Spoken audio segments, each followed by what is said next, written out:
এমন অনেক এতিম পাওয়া যাবে যার মা বাবা অনেক ধনী ছিল, সম্পত্তি অনেক। এলাকার কিছু হোমলা চোমলা নেতারা কি করবে, এখন ওই এতিমের দায়িত্ব নিবে, এই নিয়তে ভবিষ্যতে তাকে ছলে বলে কৌশলে ফুসলিয়ে কিভাবে তার সম্পদ আত্মসাৎ করা যায়। এই জাতীয় কিছু ভয়ঙ্কর প্রকৃতির মানুষও এই সুযোগের সদ্ব্যবহার করে। তাদের ব্যাপারে সূরা নিসার 10 নম্বর আয়াতে আল্লাহ তাআলা বলেন, ইন্নাল্লাযীনা ইয়াকুলুনা আমওয়ালাল ইয়াতামা যুলমা ইন্নামা ইয়াকুলুনা ফী বুতুনিহিম নারাও ওয়া সায়াসলাউনা সাঈরা। নিশ্চয়ই যারা অন্যায়ভাবে এতিমের সম্পদ আত্মসাৎ করে, বলেন আমার সাথে সবাই, তারা তাদের পেটে আগুন খায়। তাহলে প্রথম অংশ আমি বলি, দ্বিতীয় অংশ আপনারা বলেন। বলেন তো, যারা এতিমের সম্পদ খায় তারা কি খায়? আগুন খায়। এটা শুধু যে বন্যা কবলিত এতিমদের সম্পদ খায় এমন না, এই এলাকায় আশেপাশেও এরকম পাবেন যারা ভদ্র স্টাইলে এতিমের সম্পদ আত্মসাৎ করে। এরা পেটের মধ্যে আগুন ঢুকায়। ওয়াসায়াসলাউনা সাঈরা, সত্য রচিরেই তারা প্রজ্বলিত আগুন জাহান্নামে প্রবেশ করবে। নাউজুবিল্লাহ। আমার দুই আঙ্গুলের দিকে তাকান, দেখেন মাঝখানে একটু হালকা ফাঁকা। সহিহ বুখারীর বর্ণনা 5304 নম্বর হাদিস। এই হাদিসে রাসূলুল্লাহ সাল্লাল্লাহু আলাইহি সাল্লাম বলেন, আনা ওয়া কাফিলুল ইয়াতীমি ফিল জান্নাতি হাকাযা ওয়া আশারা বিস সাব্বাবাতি ওয়াল উসতা ওয়া ফাররাজা বাইনাহুমা। রাসূলুল্লাহ সাল্লাল্লাহু আলাইহি সাল্লাম মধ্যমা তর্জনী এই দুই আঙ্গুল একত্রিত করে মাঝে কিছুটা ফাঁকা রেখে বললেন, এতিমের অভিভাবক যে ব্যক্তি এতিমের লালন পালন করবে, আমি এবং এতিমের অভিভাবক এইভাবে দুই আঙ্গুলের মতো পাশাপাশি জান্নাতে অবস্থান করব। মুসনাদে আহমদ নামে হাদিসের একটা লম্বা কিতাব, বিশাল বড় কিতাব আছে। এই কিতাবের 1905 নম্বর হাদিস। قال رسول الله صلى الله عليه وسلم من ضم يتيما بين أبوين مسلمين حتى يستغني عن। নবীজি বলেন, কোন মুসলমান এমন কোন এতিম শিশুর যদি লালন পালন করে, যে শিশু তার মুসলিম বাবাকে হারিয়েছে, মুসলিম মাকে হারিয়েছে, অর্থাৎ মুসলিম বাবা মুসলিম মা হারা কোন এতিমকে যদি কেউ লালন পালন করে, কতদিন? হাত্তা ইয়াস্তাগনিয়া আন, যতদিন সে স্বাবলম্বী না হয়, যতদিন সে নিজে নিজে চলতে পারার সক্ষমতা অর্জন না করে, ততদিন পর্যন্ত মুসলিম বাবা মা হারা এতিমকে যদি কেউ লালন পালন করে, ওয়াজাবাত লাহুল জান্নাহ আলবাত্তাতা, এই ব্যক্তির জন্য অবধারিতভাবে জান্নাত ওয়াজিব হয়ে যায়। আলোচনার যে ভূমিকা জানলাম, এখান থেকে আজকে আলোচনার একটা শিরোনাম দাঁড়ায়, সেটা হলো মানব সেবা। কি নাম? মানব সেবা। মানব সেবার অনেকগুলা খাত আছে, আপনাদের সামনে মৌলিক 10টি খাতের আলোচনা করব। মানব সেবা। 1 নম্বর, এতিমকে লালন পালন করা। 2 নম্বর, বিধবা নারীর সহায়তা প্রদান করা। 3 নম্বর, অসহায় দুস্থ দরিদ্রদের সেবা করা। 4 নম্বর, অসুস্থ ব্যক্তির সেবা শুশ্রূষা করা। 5 নম্বর, প্রতিবেশীর খোঁজ খবর রাখা। 6 নম্বর, অভাবীকে কর্জে হাসানা দেওয়া। 7 নম্বর, ত্রাণ বিতরণ করা। 8 নম্বর, শরণার্থী যারা ঘর বাড়ি হারিয়ে কোথায় আশ্রয় চায়, তাদেরকে আশ্রয় দেওয়া, তাদের নিরাপদ বাসস্থানের ব্যবস্থা করা। 9 নম্বর, স্বেচ্ছায় সুস্থ শরীরে রক্ত প্রদান করা। 10 নম্বর, সমাজ কল্যাণমূলক কাজ করা। এই হলো মানব সেবার অনেকগুলা খাতের মধ্যে 10টি খাত। মানব সেবার 1 নম্বর যেই খাতের কথা জানলাম আমরা, সেটা হলো এতিমের লালন পালন করা। বন্যা পরবর্তীতে এমন অনেক শিশু পাওয়া যাবে যার ব্যাপারে জানা যাবে সে মাও হারিয়েছে, বাবাও হারিয়েছে। ইতিমধ্যে এমন শিশু পাওয়াও গিয়েছে। এই এতিম শিশুর লালন পালন করা এটা আমাদের উপর দায়িত্ব, কর্তব্য হয়ে যায়। সূরা বাকারার ৮৩ নম্বর আয়াতে আল্লাহ তাআলা বলেন, লা তা'বুদুনা ইল্লাল্লাহ ওয়া বিল ওয়ালিদাইনি ইহসানা ওয়া যিল কুরবা ওয়াল ইয়াতামা ওয়াল মাসাকিন। তোমরা আল্লাহ ছাড়া কারো ইবাদত করো না। পিতা মাতা, নিকটাত্মীয়, এতিম এবং অসহায়দের প্রতি সদাচরণ করো, সদ্ব্যবহার করো। এখানে এতিমের প্রতি সদ্ব্যবহারের কথা আল্লাহ বলেছেন। সূরা বাকারার ২১৫ নম্বর আয়াতে আল্লাহ তাআলা বলেন, ইয়াসআলুনাকা মাযা ইউনফিকুন। তারা আপনার কাছে জানতে চায় তারা কি খরচ করবে, কোন খাতে খরচ করবে। নবী আপনি বলে দেন, কুল মা আনফাকতুম মিন খাইরিন ফালিল ওয়ালিদাইনি ওয়াল আকরাবিন ওয়াল ইয়াতামা ওয়াল মাসাকিনি ওয়াবনিস সাবিল। নবী আপনি বলেন তোমাদের খরচের খাত হলো ফালিল ওয়ালিদাইন, পিতামাতা, ওয়াল আকরাবিনা, নিকটাত্মীয়, ওয়াল ইয়াতামা, এতিম, ওয়াল মাসাকিন, নিঃস্ব অসহায় যারা, ওয়াবনিস সাবিল, পথিক মুসাফির সফরে বের হয়ে অভাবগ্রস্ত হয়ে গেলে তাকে সহযোগিতা করা, তার জন্য খরচ করা, এগুলো হলো খরচের খাত। এর মধ্যে এতিমের কথাও আল্লাহ তাআলা আলোচনা করেছেন। এমন অনেক এতিম পাওয়া যাবে যার মা বাবা অনেক ধনী ছিল, সম্পত্তি অনেক। এলাকার কিছু হোমলা চমলা নেতারা কি করবে, এখন ওই এতিমের দায়িত্ব নিবে, এই নিয়তে ভবিষ্যতে তাকে ছলে বলে কৌশলে ফুসলিয়ে কিভাবে তার সম্পদ আত্মসাৎ করা যায়। এই জাতীয় কিছু ভয়ঙ্কর প্রকৃতির মানুষও এই সুযোগের সদ্ব্যবহার করবে। তাদের ব্যাপারে সূরা নিসার 10 নম্বর আয়াতে আল্লাহ তাআলা বলেন, ইন্নাল্লাযীনা ইয়াকুলুনা আমওয়ালাল ইয়াতামা যুলমা ইন্নামা ইয়াকুলুনা ফি বুতুনিহিম নারাও ওয়া সায়াসলাউনা সাঈরা। নিশ্চয়ই যারা অন্যায়ভাবে এতিমের সম্পদ আত্মসাৎ করে, বলেন আমার সাথে সবাই, তারা তাদের পেটে আগুন খায়। তাহলে প্রথম অংশ আমি বলি, দ্বিতীয় অংশ আপনারা বলেন। বলেন তো, যারা এতিমের সম্পদ খায় তারা কি খায়? আগুন খায়। তো এটা শুধু যে বন্যা কবলিত এতিমদের সম্পদ খায় এমন না, এই এলাকায় আশেপাশেও এরকম পাবেন যারা ভদ্র স্টাইলে এতিমের সম্পদ আত্মসাৎ করে। এরা পেটের মধ্যে আগুন ঢুকায়। ওয়াসায়াসলাউনা সাঈরা, সত্য রচিরেই তারা প্রজ্বলিত আগুন জাহান্নামে প্রবেশ করবে। নাউজুবিল্লাহ। আমার 2 আঙ্গুলের দিকে তাকান, দেখেন মাঝখানে একটু হালকা ফাঁকা। সহিহ বুখারীর বর্ণনা 5304 নম্বর হাদিস। এই হাদিসে রাসূলুল্লাহ সাল্লাল্লাহু আলাইহি সাল্লাম বলেন, আনা ওয়া কাফিলুল ইয়াতীমি ফিল জান্নাতি হাকাযা ওয়া আশারা বিস সাব্বাবাতি ওয়াল উসতা ওয়া ফাররাজা বাইনাহুমা।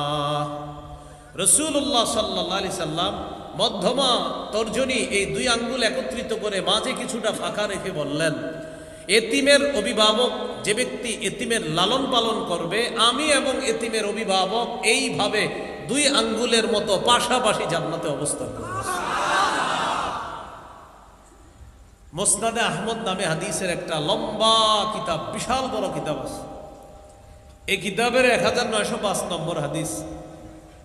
قال رسول الله صلى الله عليه وسلم من ضم يتيما بين أبوين مسلمين حتى يستغني عنه।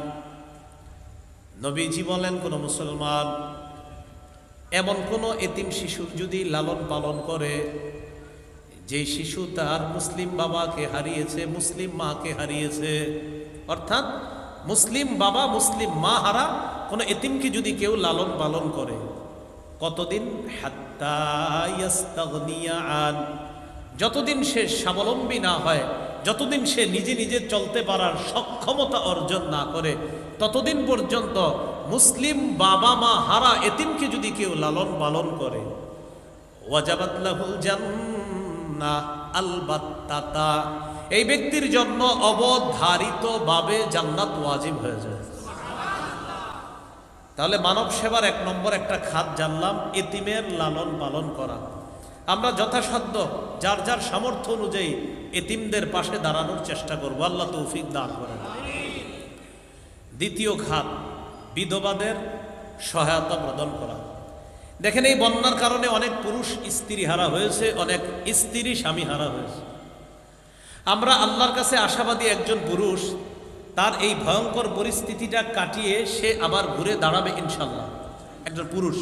কিন্তু একজন নারী, তিনি কিন্তু এত সহজে তার অবস্থানে যে সে ফিরে আসবে, একজন নারীর জন্য এটা খুবই কষ্টকর, কারণ তিনি একজন নারী, তিনি দুর্বল। এই বিধবা নারী যারা থাকবে, এলাকাবাসীর দায়িত্ব কর্তব্য, বন্যা কবলিত অঞ্চলে ওই বিধবা নারীদেরকে যথাযথ সম্মান আর মর্যাদা রক্ষা করে তাদের কাছে এই সহায়তা প্রদান করা। সহিহ বুখারীর বর্ণনা, 5353 নম্বর হাদিস। সহজে মনে রাখার জন্য 5353 কত হয়? 5353, 5353 5353, এই হাদিসে আছে, قال رسول الله صلى الله عليه وسلم الساعي على الأرملة والمسكين كالمجاهد في سبيل الله أو القائم الليل الصائم النهار। নবীজি বলেন, বিধবা কোনো নারীকে সহায়তা প্রদান করার জন্য যারা এগিয়ে যায়, আল্লাহর রাস্তায় মুজাহিদ জিহাদ করলে যে সওয়াব,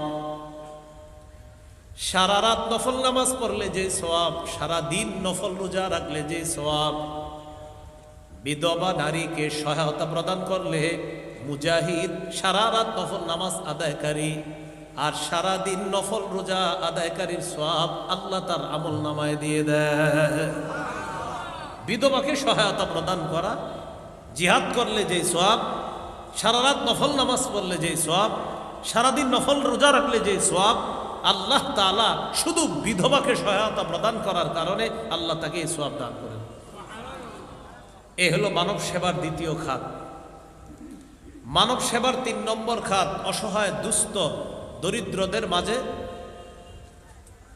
ত্রাণ বিতরণ করা অথবা আপনার তাদেরকে সেবা প্রদান করা। আলহামদুলিল্লাহ, যে কোনো দুর্যোগে বাংলাদেশে, এটা স্বীকার করেন আর না করেন, যে কোনো দুর্যোগে সর্বপ্রথম ওলামায়ে কেরাম এগিয়ে আসে। যে কোনো দুর্যোগে যে আলেমদেরকে গালি দিছে, তারাও করোনা ভাইরাস যখন চলছিল দেশে, যারা গালি দিয়েছে তাদের বাবা মৃত্যুবরণ করার পরেও ওই সন্তানরা বাবার লাশের কাছে যায় না। ওই গালি দেওয়া যে আলেমকে গালি দিছে তাকে ফোন দিয়ে বলতেছে, বাবার লাশও দেখা দরকার নাই, আমাদের বাড়িতেও আনা দরকার নাই, অমুক জায়গায় পড়ে আছে, যেভাবে পারেন দাফন করে দেন। বাস্তবতা হলো উলামায়ে কেরামই ওই লাশ দাফন করছে। তো যে কোনো দুর্যোগে আলেমরা সবার আগে এগিয়ে আসে। তবে আলহামদুলিল্লাহ, এবারের বন্যায় উলামায়ে কেরামের পাশাপাশি ছাত্র সমাজ, সর্ব ঘরানার মানুষ, এমনকি হিন্দু বৌদ্ধ খ্রিস্টানরা পর্যন্ত কেমন যেন সারা বাংলাদেশ এই বন্যাকে কেন্দ্র করে সমস্ত বাংলাদেশ এক হয়ে গেছে। এটা একটা আশার বাণী। বলেন, বাংলাদেশ এক হয়ে যাওয়া কিসের বাণী? আশার বাণী। এটা জালেমদের জন্য অশনি সংকেত। এটা তাদের জন্য ভয়ঙ্কর বার্তা দেয় যে এই বাংলাদেশে ইনশাল্লাহ কিছুদিন পরে এমন একটা পরিস্থিতি আসবে যেখানে শুধু ইনসাফ আর ইনসাফ প্রতিষ্ঠিত করতে হবে, জুলুমের নাম নিশানাও এই দেশে থাকবে না ইনশাল্লাহ। এটা বন্যাকে কেন্দ্র করে দেখবেন কেমন যেন পুরা বাংলাদেশ এক হয়ে গেছে। আমরা দোয়া করি বাংলাদেশের এই একতা যেন ইনসাফ প্রতিষ্ঠায় একসাথে কাজ করতে পারে, আল্লাহ তৌফিক দান। অসহায় দুস্থ যারা তাদেরকে সেবা প্রদান করা, আলহামদুলিল্লাহ এটা চলতেছে। এই যে আপনাদের এলাকার আলেমরাও যাবে রবিবারে, তো এই যে তাদেরকে সেবা প্রদান করা মানে কি জানেন? জান্নাতের ঘাটি অতিক্রম করা। সূরা বালাদের 14 থেকে 16 নম্বর আয়াতে আল্লাহ তাআলা বলেন, আও ইতআমুন ফি ইয়াউমিন যী মাসগাবা ইয়াতীমান যা মাকরাবা আও মিসকিনান যা মাতরাবা।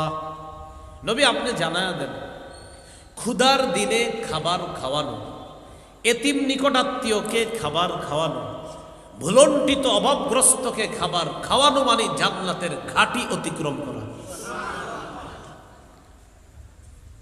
আবার বিপরীত দিকে যারা অসহায়দের পাশে না দাঁড়াবে, তাদের এই না দাঁড়ানোটা আল্লাহ না করেন জাহান্নামে যাওয়ার কারণ হতে পারে, বলি নাউজুবিল্লাহ। দলিল সূরা মুদ্দাসসিরের 42 থেকে 44 নম্বর আয়াত। এই আয়াতে আল্লাহ তাআলা বলেন, জান্নাতীরা জাহান্নামীদেরকে প্রশ্ন করবে, জান্নাতের দরজা জানালা গেট দিয়ে জাহান্নামীদেরকে দেখবে আর জিজ্ঞাসা করবে, মা সালাকাকুম ফি সাকার, আচ্ছা তোমাদেরকে এই জাহান্নামে প্রবেশ করালো কোন জিনিস?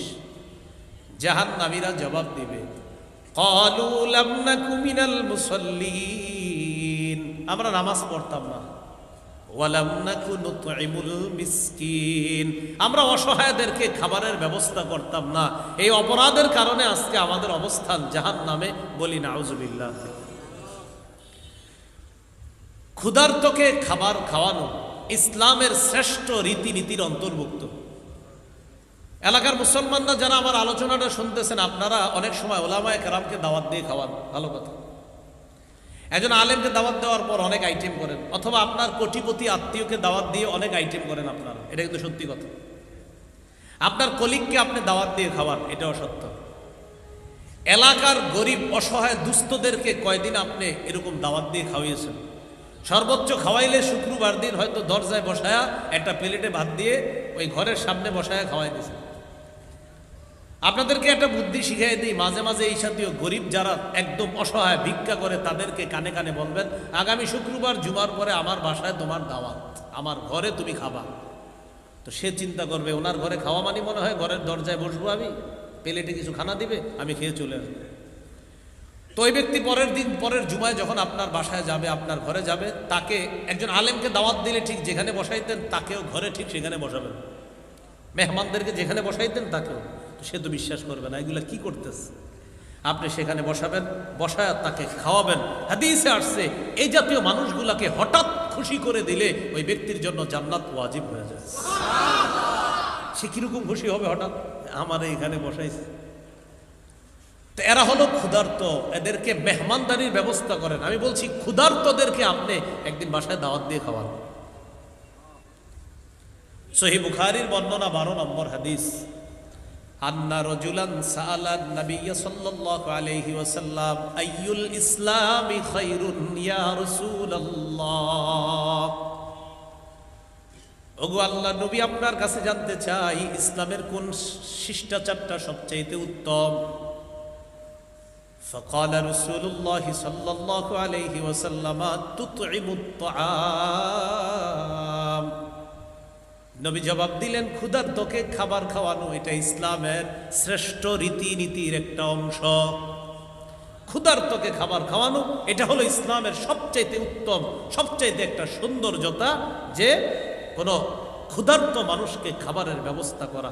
আল্লাহ আমাদের সকলকে এই জাতীয় ক্ষুধার্ত মানুষ যারা, তাদের জন্য যেন আমরা যথাযোগ্যভাবে যে যতটুকু পারি আমরা তাদেরকে যতটুকু আমাদের এবিলিটি আছে আমরা তাদের পাশে দাঁড়াতে পারি। আল্লাহ তৌফিক দান করেন। মানব সেবার 4 নাম্বার খাত, রোগীর সেবা করা। বন্যার কারণে এমন রোগী আছে, বিশেষ করে বাচ্চারা যদি অসুস্থ হয়, জানেন আপনারা বাচ্চাদের রোগ নির্ণয় করা মুশকিল। সকালে সুস্থ আছে, বিকালে অসুস্থ। তো বাচ্চাদের অসুস্থতা কিন্তু এমন না যে আপনি একটা নাপা খেয়ে ফেলবেন ঠিক হয়ে গেল, এমন না। বড়রা আমরা হয়তো অসুস্থ হইলে কি বলি, আর একটা নাপা খান, বাস ইনশাল্লাহ কাজ হয়ে যাবে। তো বাচ্চাদের রোগ নির্ণয় করা আর ওই অনুযায়ী ওষুধ দেওয়া এটা মুশকিল। বন্যার কারণে অসুস্থ অসহায় মানুষগুলার পাশে ডাক্তার তো আর পুরো হসপিটালটা নিয়ে যেতে পারবে না, সর্বোচ্চ ভাসমান হসপিটাল সেখানে যাবে। তো আমরা যে যতটুকু পারি তাদের জন্য আমরা স্বাস্থ্য সেবাও নিশ্চিত করতে হবে, এই জন্য আমরা চেষ্টা করা। তিরমিজির বর্ণনা 2737 নম্বর হাদিস। এই হাদিসে আছে قال رسول الله صلى الله عليه وسلم للمؤمن على المؤمن ست خصال। অনুবাদটা একটু বলেন আমার সাথে, বলেন একজন মুসলমানের উপর, একজন মুমিনের উপর অপর মুমিনের জন্য 6টি হক রয়েছে। বলেন তো একজন মুমিনের উপর আরেক মুমিনের জন্য কয়টি হক? আচ্ছা, আমাদের উপর অন্য মুমিনের জন্য কয়টি হক? তো নবীজি বলেন ইয়াউদুহু ইযা মারিদা, মুমিন অসুস্থ হলে তাকে দেখতে যাওয়া, মুমিন অসুস্থ হলে তাকে দেখতে যাওয়া, এটা একটা হক। 2 নম্বর ওয়াশহাদুহু ইযা মাতা, মুমিন যখন মারা যায় তার কাফন দাফনে অংশগ্রহণ করা। 3 নম্বর ওয়ায়ুজিবুহু ইযা দাআ, মুমিন যখন দাওয়াত দেয় তার দাওয়াত গ্রহণ করা, ওজর না থাকলে তার দাওয়াত গ্রহণ করা। ওজর না থাকলে, অনেক সময় ওজর থাকে এই জন্য দাওয়াত গ্রহণ করে না। যেমন আমি বাংলাদেশের কোথাও দাওয়াত গ্রহণ করতে পারি না ওজরের কারণে, এই জন্য বাসা থেকে খানা নিয়ে আসি, ওই খানায় আমার খেতে হয়, ওজর আছে আমার। তো 3 নম্বর ওয়ায়ুজিবুহু ইযা দাআ, কোনো মুমিন দাওয়াত দিলে ওজর না থাকলে তার দাওয়াত গ্রহণ করা। 4 নম্বর ওয়ায়ুসাল্লিমু আলাইহি ইযা লাকিয়া, কোনো মুসলমানের সাথে সাক্ষাৎ হলে তাকে সালাম দেওয়া। আমার সাথে সবাই বলেন আমরা সালামের অপেক্ষায় থাকব না, আমরাই প্রথমে সালাম দিব। তাহলে সালামের অপেক্ষা থাকব না প্রথম সালাম দিব? বলেন কেন না? যে প্রথম সালাম দেয় সে অহংকার থেকে মুক্ত হয়ে যায়। قال رسول الله صلى الله عليه وسلم البادي بالسلام بريء من الكبر। রাসূলুল্লাহ সাল্লাল্লাহু আলাইহি সাল্লাম বলেন যে ব্যক্তি প্রথমে সালাম দেয় সে অহংকার থেকে মুক্ত হয়ে যায়। অনেক মানুষ আছে কেমন, এরা অপেক্ষায় থাকে সালামের, পরে মাদ্রাসার মোতায়েম সাহেবের কাছে বিচার দেয়। হরিশপুর হোগলাডাঙ্গা মাদ্রাসার মোতায়েম সাহেবের কাছে, হুজুর আপনার মাদ্রাসার ছোট ছোট ছেলেগুলো না সালাম দেয় না, বিচার দেয়। এটা বাচ্চা, বয়স 6-7, তো এই বাচ্চার ব্যাপারে বিচার দিয়েছে মোতায়েম সাহেবের কাছে, তো সালাম দেয় না। তো মোতায়েম সাহেব বুদ্ধি করে বলে কয়দিন দেয় নাই, এরকম 7-8 দিন দেয় না। তো আপনি একদিন দিয়েছেন, আমি ছোট মানুষ, এরা সালাম দিব না? তো মোতায়েম সাহেব জিজ্ঞাসা করলেন সালাম দেয় না এরকম কি কি ঘটনা ঘটছে 2-1টা শোনান। তো শোনাইছে একদিন আপনার ছাত্র মসজিদের সামনে বসা, আমি যাইতেছি, ও আমার সালাম দেয় নাই। মোতায়েম সাহেব বললেন হাদিসে আসছে যে হাঁটে সে বসা ব্যক্তিকে সালাম দিবে, আমার ছাত্র তো বসা ছিল, আপনি হাঁটতেছিলেন, সালাম দিলেন না কেন? এই জন্য মুরব্বী যারা আছেন মাথায় রাখবেন, বাচ্চাকে আপনি সালাম দেন একদিন, ও আপনারা সালাম দিবে 10 দিন। সালাম দেন, আমরা শুধু সালামের অপেক্ষা করি যে না আমি অপেক্ষা আছি কিসের? সালামের। তাহলে সালামের অপেক্ষায় থাকা অহংকার মুক্ত হওয়া না সালাম দেওয়া অহংকার মুক্ত হওয়া? আল্লাহ আমাদেরকে প্রথমে আমরা যেন সালাম দিতে পারি, আল্লাহ তৌফিক দান করেন। এই গেল 4 নাম্বার। 5 নাম্বার ওয়ায়ুশাম্মিতুহু ইযা আতাসা, কোন মুসলমান হাঁচি দিলে হাঁচি দেওয়ার পর যদি তিনি বলবে আলহামদুলিল্লাহ আর আপনি জবাবে বলবেন ইয়ারহামুকাল্লাহ। কোন মুসলমান হাঁচি দিলে তিনি বলবে আলহামদুলিল্লাহ, আর যিনি শুনবে তিনি বলবে ইয়ারহামুকাল্লাহ। 6 নাম্বার ওয়ায়ানসাহু লাহু ইযা গাবা আও শাহিদা, কোন মুসলমান আমার সামনে থাক অথবা আমার সামনে না থাক ওই মুসলমানের সদা সর্বদা কল্যাণ কামনা করা। আমার সামনে মুসলমান আছে তার কল্যাণ কামনা করা, আমার সামনে নাই তাও কল্যাণ কামনা করা। সামনাসামনি চা পান করাইলাম আর আড়ালে শত্রুতা করলাম, আল্লাহ নবী বলেন এটা হিংসার কারণ। সামনাসামনি চা খাওয়ায়, আড়ালে গেলে শত্রুতা, এটা হিংসার কারণ। কিসের কারণ বলেন তো? এই কথাও আছে তো, সহিহ মুসলিমের বর্ণনা আছে। ক্বালা রাসূলুল্লাহ সাল্লাল্লাহু আলাইহি ওয়াসাল্লাম লা তাহাসাদু, তোমরা পরস্পর হিংসা করো না। ওয়ালা তানাজাসু, পরস্পর বিদ্বেষ পোষণ করো না। ওয়ালা তাবাগাদু, পরস্পর ভিতরে তোমরা একজন আরেকজনের মধ্যে রাগ রাখবা না। ওয়ালা তাদাবারু, একজন আরেকজনের ক্ষতি করার জন্য আড়ালে শত্রুতা করবা না। আড়ালে, ওয়ালা তাদাবারু, আড়ালে শত্রুতা করবা না। তাহলে আড়ালে শত্রুতা করা এটা খারাপ জিনিস। সামনাসামনি চা খাওয়ায়, মোগলাই খাওয়ায়, পিছনে গেলে কয় মা, এটা ঠিক না।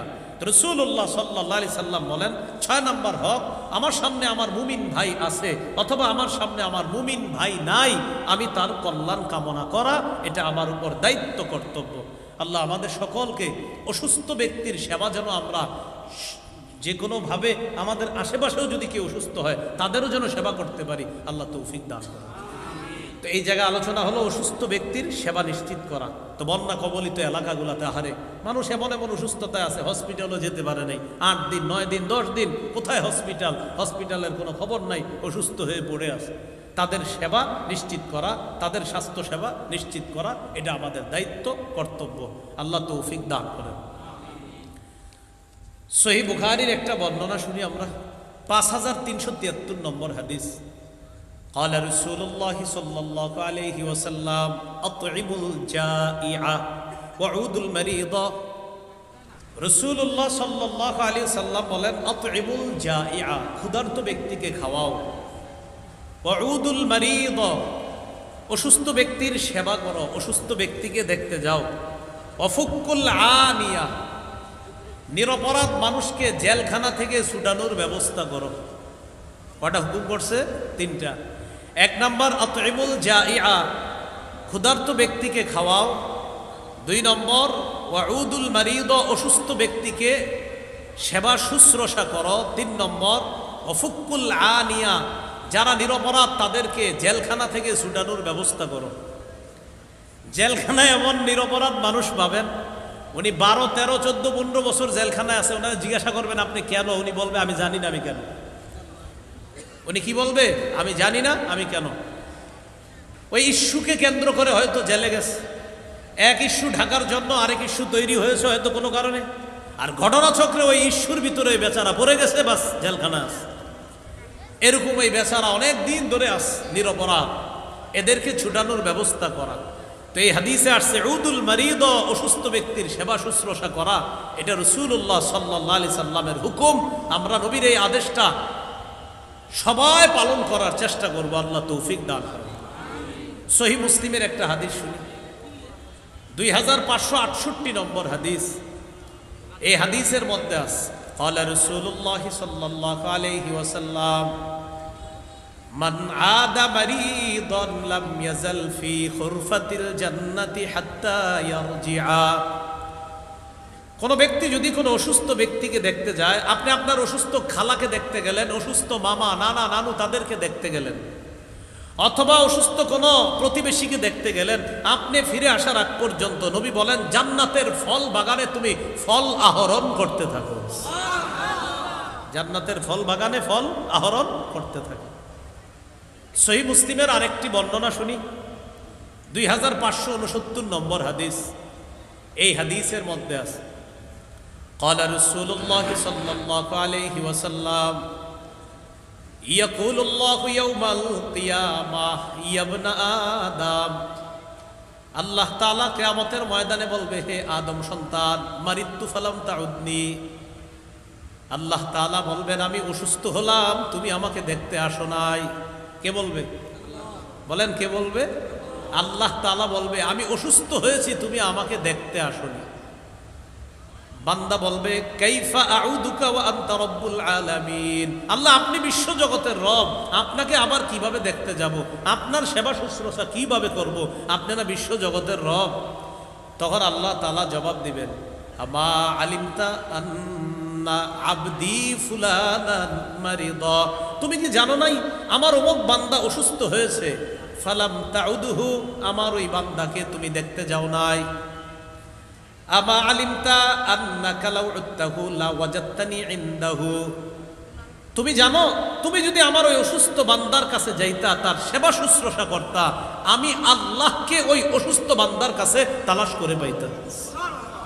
তাহলে অসুস্থ ব্যক্তিকে দেখতে যাওয়া সেখানে গেলে আল্লাহকে পাওয়ার এটা অন্যতম একটা মাধ্যম। তাই অসুস্থ ব্যক্তি যারা, তাদের সেবা শুশ্রূষা আমরা যে যতটুকু পারি করার চেষ্টা করব। আল্লাহ তৌফিক দান করেন। এইগুলো আপনার স্বাস্থ্য সেবা নিশ্চিত করা অসুস্থ ব্যক্তির 4 নাম্বার খাত গেল। 5, প্রতিবেশীর খোঁজ খবর রাখা। বন্যা এমন প্রতিবেশী হয়েছে অনেকের যে এক প্রতিবেশী ডুবে গেছে, আরেক প্রতিবেশী ঢাকা থাকার কারণে বেঁচে গেছে। এখন এই টাকাওয়ালা প্রতিবেশীর উচিত ওই অভাবগ্রস্ত প্রতিবেশীর খোঁজ খবর নেওয়া। আসসালামু আলাইকুম আব্দুর রহমান ভাই, আপনিও বন্যার পানিতে অনেক সমস্যায় ছিলেন, এখন কি অবস্থা? এই খোঁজ খবর নিয়ে তাকে যথাসাধ্য সহযোগিতা করার চেষ্টা করতে হবে। সহিহ বুখারীর বর্ণনা 6015 নম্বর হাদিস। قال رسول الله صلى الله عليه وسلم ما زال جبريل يوصيني بالجار حتى ظننت انه سيورثه। আগে আপনাদেরকে জিজ্ঞাসা করি, প্রতিবেশী কি উত্তরাধিকার পায়? প্রতিবেশী কি মিরাজ দিতে হয়? না। নবীজি বলেন, জিবরিল আমিন প্রতিবেশীর ব্যাপারে আমাকে এত বেশি ওসিয়ত করছে, বারবার আমাকে বলছে, হাবিব আপনি প্রতিবেশীর হক আদায় করেন, প্রতিবেশীর হক আদায় করেন, প্রতিবেশীর হক আদায় করেন।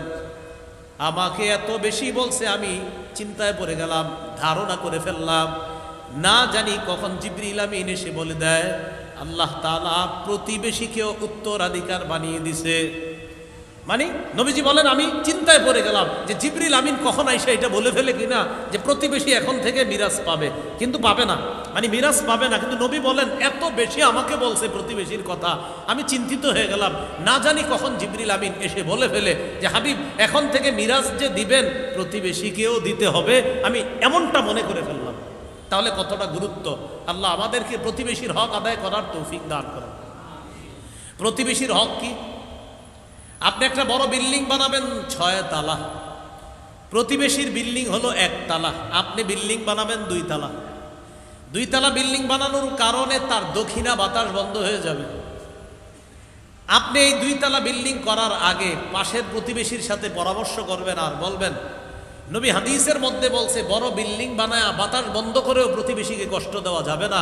ভাইজান আমি তো 2টা ছেলে, আমি 2 তালা বাড়ি না বানাইলে থাকতে পারতেছি না, এখন আপনার অনুমতি নেওয়া প্রয়োজন, আপনি মেহেরবানি করে অনুমতি দিলে আমি বাড়িটা বানাইতে পারি, অন্যথায় কিন্তু কিছু করার নাই। কারণ আমি যদি 1 তালা বাড়িতে থাকি আমার 2টা সন্তান নিয়ে থাকা কষ্ট হয়ে যায়, এই জন্য 2 তালা করলে ভালো হয়। আপনি কি বলেন ভাই?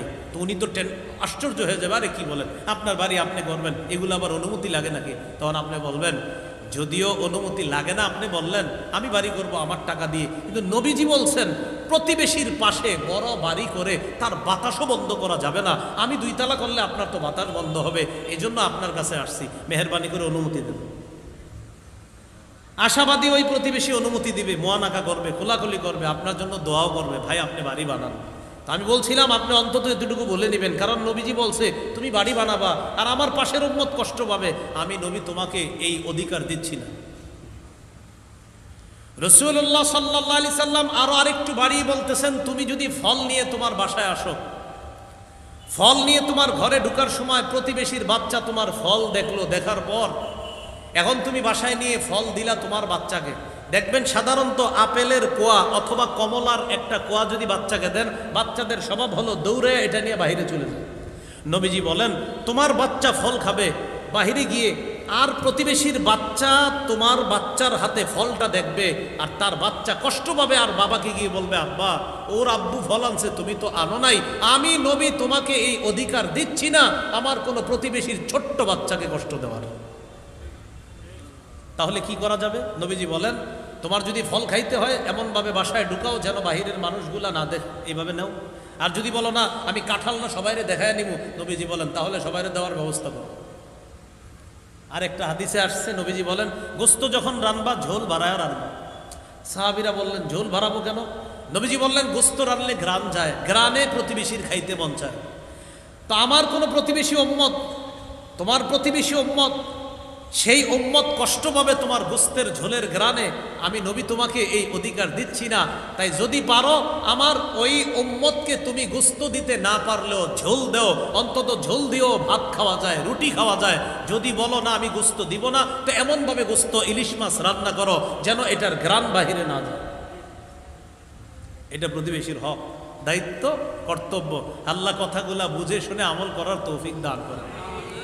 তো বলছিলাম, এখন অভাবগ্রস্ত অসহায় প্রতিবেশী আছে, তাদের খোঁজ খবর নেওয়া টাকাওয়ালা প্রতিবেশীদের দায়িত্ব, কর্তব্য। আল্লাহ এই কর্তব্যগুলা পালন করার তৌফিক দান করেন। সহিহ মুসলিমের বর্ণনা 46 নম্বর হাদিস। এই হাদিসের অনুবাদটা আমরা সবাই মিলে করব। আগে শুনেন নবী কি বলে। قال رسول الله صلى الله عليه وسلم والله لا يؤمن والله لا يؤمن والله لا يؤمن। বলেন সবাই, আল্লাহর কসম সে মুমিন না। আল্লাহর কসম সে মুমিন না। আল্লাহর কসম সে মুমিন না। এবার আমার সাথে বলেন, কে সে? সে কে? নবীজি বলতেছে সে মুমিন না, সে মুমিন না, সে মুমিন না। এখন বলেন সে কে? সাহাবীরাও বললেন, কিলা মান ইয়া রাসূলুল্লাহ, হুজুর সেটা কে? আপনি যে বললেন সে মুমিন না, সে মুমিন না, সে মুমিন না, সাহাবীগণ বললেন কিলা মান ইয়া রাসূলুল্লাহ, হুজুর সে কে? রাসূলুল্লাহ সাল্লাল্লাহু আলাইহি সাল্লাম বলেন, আল্লাযী লা ইয়ামানু জারুহু বাওয়াইকা। সে হলো ওই ব্যক্তি, যেই ব্যক্তির প্রতিবেশী তার অনিষ্টতা থেকে নিরাপদ না। আমার অনিষ্টতা থেকে আমার প্রতিবেশী যদি নিরাপদ না থাকে, নবী বলেন সে ঈমানদার না, সে ঈমানদার না, সে ঈমানদার না, যদি প্রতিবেশী তার অনিষ্টতা থেকে নিরাপদ না থাকে। as-সিলসিলাতুস সহিহা হাদিসের একটা কিতাব আছে। এই কিতাবের 146 149 নম্বর হাদিস। ক্বালা রাসূলুল্লাহ সাল্লাল্লাহু আলাইহি ওয়াসাল্লাম লাইসাল মুমিনুল্লাযী ইয়াশবাউ ওয়া জারুহু জাইউন ইলা জামবিহি। আল্লাহ নবী বলেন ওই ব্যক্তি ঈমানদার না যে ব্যক্তি উদর পূর্ণ করে খায়, পেট ভরে খায়, তার প্রতিবেশী ক্ষুধার্ত থাকে। নবী বলেন তুমি পেট পূর্ণ করে খালা, তুমি উদর পূর্ণ করে খাও, আর তোমার পাশে আমার প্রতিবেশী উম্মত কষ্ট পায়। আল্লাহ নবী বলেন লাইসাল মুমিন, তুমি ঈমানদার না, তুমি ঈমানদার না। সে ঈমানদার না যে উদর পূর্ণ করে খায়, পেট ভরে খায়, অথচ তার পাশের প্রতিবেশী ক্ষুধার্ত থাকে। নবীজি বলেন তুমি কেমন ঈমানদার? বলো তুমিও আমার উম্মত, তোমার প্রতিবেশী মানুষটাও আমার উম্মত। আরে আমার উম্মত ক্ষুধার্ত থাকবে আর তুমি খাবা? না না না না, তুমি ঈমানদার হতে পারো না। প্রতিবেশীর হক আদায় করার তৌফিক দান করেন। বলছিলাম মানব সেবার 5 নম্বর খাত এটা। মানব সেবার 6 নম্বর খাত কর্জে হাসানা দেওয়া। কি দেওয়া ভাই? এই বন্যার কারণে কোটিপতি একদম টাকা হারা হয়ে গেছে। গতকালকে জানলাম ফেনীর একজন 8 কোটি টাকার মাছের ঘের শেষ, একদম 8 কোটি টাকা উনি শেষ, কানতে কানতে বলতেছে। তো আমরা তো মাত্র একজনেরটা জানলাম, আরো কত মানুষ আছে তার দোকানে আপনার মুদি মালামাল ছিল হাজার হাজার লাখ লাখ টাকা, সব শেষ হয়ে গেছে। আপনারা জানেন মুদি মালামাল থাকারই কথা না, সব শেষ। এখন কর্তব্য হলো এই ব্যক্তিদের পাশে সামর্থ্যবানরা দাঁড়ানো অর্থ একটা হলো সহায়তা প্রদান, আর একটা কর্জে হাসানা দেওয়া। এইভাবে যে তুমি তো ভালো ব্যবসায়ী আমি জানি, তো তুমি কর্জে হাসানা কিছু দিলাম, যেদিন ঘুরে দাঁড়াতে পারবা সেদিন আমার টাকাটা পরিশোধ করে দিলে হবে। এইভাবে কর্জে হাসানা দেওয়া। কেউ যদি এরকম কর্জে হাসানা কাউকে 2 বার দেয়, কয়বার? আমি আপনাদের কাছে জানতে চাই, করজ দিলে এটা কি ফেরত পাওয়া যায় কিনা? আচ্ছা, আর সদকা করলে কি ফেরত আনা যায়? কেউ যদি কাউকে 2 বার কর্জে হাসানা দেয়, আর ওই কর্জে হাসানা দেওয়া মানে এটা আবার ফেরত পাবে। ইবনে মাজার 2430 নম্বর হাদিস। ক্বালা রাসূলুল্লাহ সাল্লাল্লাহু আলাইহি ওয়াসাল্লাম মা মিন মুসলিমিন ইউকরিজু মুসলিমান কারজা ইল্লা কানা কাসাদাকাতিহা মাররাতান। কোন মুসলমান যদি অন্য কোন মুসলমানকে কর্জ দেয় মাররাতাইনি 2 বার, ইল্লা কানা কাসাদাকাতিহা মাররাতান, আপনি 2 বার কাউকে কর্জে হাসানা দিলেন, এটা আবার কিছুদিন পরে ফেরত পাবেন ইনশাআল্লাহ। কিন্তু এই 2 বার দেওয়ার কারণে সমস্ত সম্পদ একবার সদকা করার সওয়াব পেয়ে যাবেন। সদকা কিন্তু করেন না, কিন্তু এনে ফিরি ফিরি সৎকার সওয়াব পাবেন। ওই যে 2 বার আপনি কর্জে হাসানা দিলেন। আল্লাহ আমাদেরকে আমল করার তৌফিক দান করেন। 7 নাম্বার খাত ত্রাণ বিতরণ করা। দেখেন ত্রাণ যারা এখান থেকে নিয়ে যাবেন, ওলামায়ে হযরত আপনারা পোস্টার করে ফেলছেন কিনা আমি জানি না করে থাকলে পোস্টারে এরকম লিখবেন হাদিয়া বিতরণ। করে ফেলছে হয়তো, যদি করে না থাকেন তাহলে এরকম লেখা যে শালিকা এই এলাকা থেকে আপনার এরকম লেখা যে হাদিয়া বিতরণ। ত্রাণ কেন আমি বলছি, দেখেন ত্রাণে একটা সাহায্য গন্ধ আসে। তো এমন মানুষ আছে ওখানে আপনার এই জিনিসটা নিবে, যিনি আসলে এই এক সপ্তাহ আগেও তিনি সাহায্য নেওয়ার মতো উপযুক্ত ছিল না। আবার আমরা এই জায়গায় একটা ভুল করি, তাদের ছবি উঠে, এইটা একটা খারাপ। এমন মানুষ আছে যিনি আপনার ওই চাল ডাল নেওয়ার মতো মানুষ ছিলেন না, আপনি তার ছবি উঠাইতেছেন, কাজটা ঠিক হচ্ছে না। এই জন্য একটা অসুস্থ প্রতিযোগিতা না করা। ছবি যতটুকু তোলা ঠিক আছে, এতটুকু প্রচারণার জন্য যতটুকু যথেষ্ট তোলা, কিন্তু আপনি ইচ্ছা মতো সবার ছবি তুলতেছেন, দেখবেন অনেক মানুষ লজ্জায় মাথাটা নিচের দিকে দিয়ে রাখে। তো এটা না করা, চেষ্টা করা এইভাবে। আপনার যদি এইভাবে লেখা যে হাদিয়া সামগ্রী বিতরণ, এইভাবে আমরা তাদের পাশে সহযোগিতা করার চেষ্টা করব। সহিহ মুসলিমের বর্ণনা 2699 নম্বর হাদিস। قال رسول الله صلى الله عليه وسلم من نفس عن مؤمن كربة من كرب الدنيا। রাসূলুল্লাহ সাল্লাল্লাহু আলাইহি সাল্লাম বলেন, কোন মুমিন যদি অন্য কোন মুমিনের দুনিয়াবি একটা পেরেশানি দূর করে, নাফাসাল্লাহু আনহু কুরবাতাম মিন কুরাবি ইয়াউমিল কিয়ামাহ, কিয়ামতের ময়দানে আল্লাহ তার কঠিন একটা পেরেশানি দূর করে দিবেন। একজন মুমিনের একটা পেরেশানি দূর করলে কিয়ামতের ময়দানে আল্লাহ তার কঠিন পেরেশানি দূর করে দিবেন। আবু দাউদের বর্ণনা 4946 নম্বর হাদিস। قال رسول الله صلى الله عليه وسلم من يسر على معسر يسره الله عليه। কেউ যদি কোনো অভাবগ্রস্তের পাশে দাঁড়ায়, তার সহযোগিতা করে, তার এই অভাব অবস্থা থেকে তাকে তুলে নেওয়ার চেষ্টা করে, এই কঠিন পরিস্থিতি থেকে তাকে ঘুরে দাঁড়ানোর ব্যবস্থা করে দেয়, আল্লাহ তাআলা কিয়ামতের ময়দানে তার কঠিন কঠিন মুহূর্তগুলো আল্লাহ সহজ করে দিবেন। এগুলো 7 নাম্বার খাত, দান বিতরণ করা। 8 নাম্বার শরণার্থীদেরকে আশ্রয় দেওয়া। মাশাআল্লাহ, মসজিদ মাদ্রাসা এখন হিন্দুরাও আশ্রয় নিছে, অন্য ধর্মের মানুষগুলোও আশ্রয় নিছে।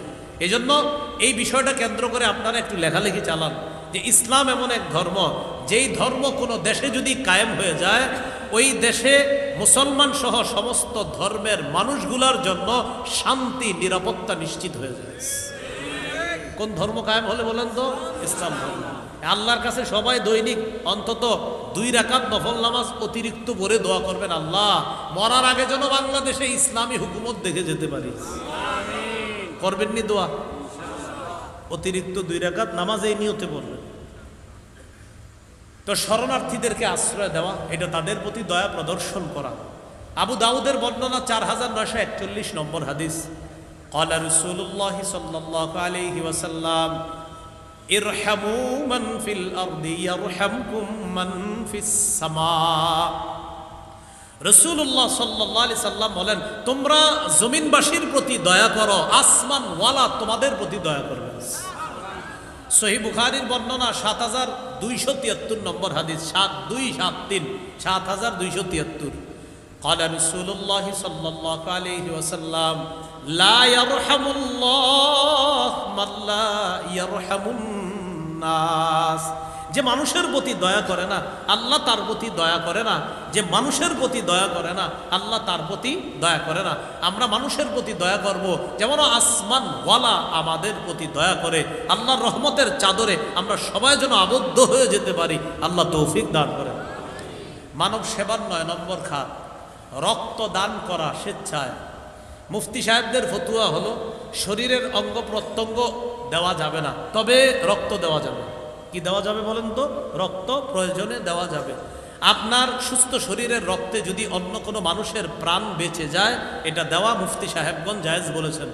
সূরা মাইদার 32 নম্বর আয়াতে আল্লাহ তাআলা বলেন, ওয়ামান আহইয়াহা ফাকান্নামা আহইয়ান নাসা জামিআ। কেউ যদি একটা প্রাণ রক্ষা করে, একটা প্রাণ বাঁচায়, সারা দুনিয়ার মানুষ বাঁচানোর সওয়াব পাবে। একজনে একটা মানুষ বাঁচাইলে সারা দুনিয়ার মানুষ বাঁচানোর সওয়াব পাবে। আর কেউ যদি একটা মানুষকে অন্যায়ভাবে হত্যা করে, ফাকান্নামা কাতালান নাসা জামিআ, সে কেমন যেন সারা দুনিয়ার সবাইকে হত্যা করল। কয়জনকে হত্যা করলে? জোরে বলেন। এই দিকের মানুষ তো এই জন্য এটা বলতে ভয় পান মনে, একটু না আসতে বলেন। কেন? হত্যা অপরাধ না? হ্যাঁ, হত্যা নিয়ে লম্বা বয়ান আসবে, অতীতেও করছি হত্যা নিয়ে বয়ান। এবারে যেটা আসবে বয়ানটা, এটা হবে আজীব গরিব বয়ান হত্যা নিয়ে। অন্যায়ভাবে কাউকে হত্যা করা সমস্ত মানুষকে হত্যা করার শামিল। জালেমকে জালেম বলা শিখেন, জুলুমকে জুলুম বলা শিখেন, অন্যায়কে অন্যায় বলা শিখেন। আল্লাহর কসম, আপনার পরবর্তী প্রজন্ম শান্তিতে থাকবে। আর যদি চুপচাপ থাক, না না না না না, আমি খালি পাইতাম, মাসে মাসে পাইতাম পাইতাম, এই জন্য আমি চুপ থাকবো, পরবর্তী প্রজন্ম বিপদে পড়বে। মাথা রেখে